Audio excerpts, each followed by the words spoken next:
Prof, following the book presentation, I hope you watched Dr. Usman's presentation. Following the presentation, I would want us to examine Nigeria's current economic status. You've served in prominent roles, in Nigeria policymaking over the last 30 years or more than that. First as a professor of economics, then as a president chief economic advisor, then as governor of the central bank, and now as governor of one of Nigeria's most important regional anchor states, Anambra State. My question is, what has Nigeria struggled with in attaining fundamental economic transformation?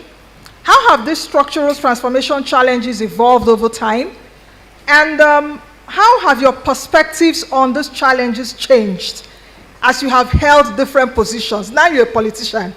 Before, you were in the central bank.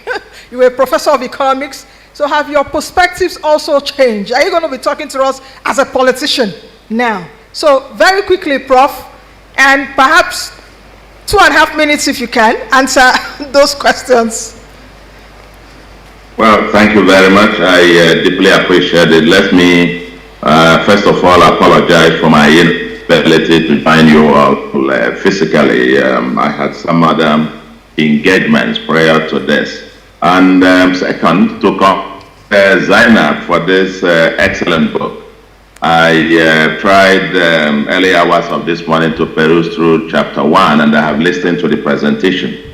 And as I read it, I just keep saying to myself, this lady Sabi Buko, very exciting, quite frankly.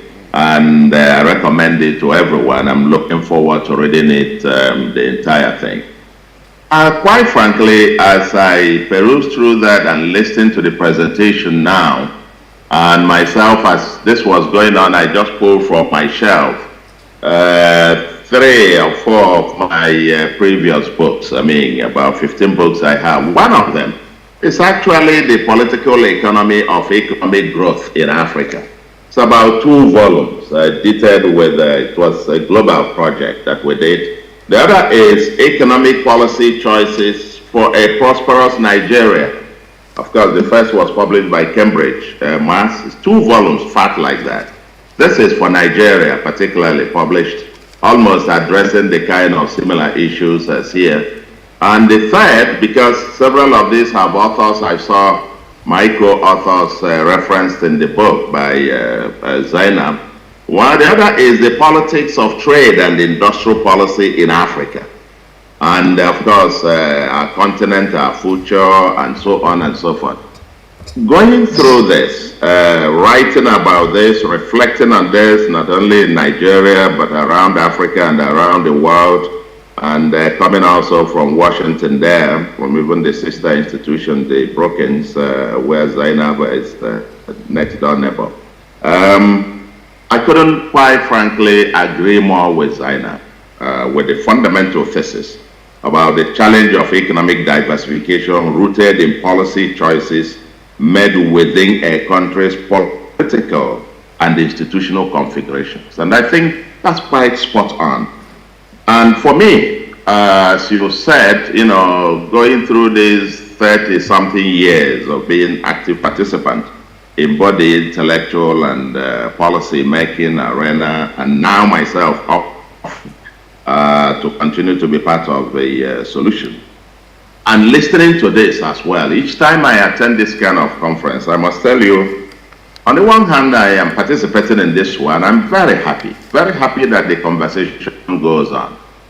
But also very sad that the diagnosis, in my own experience over these years, remain the same.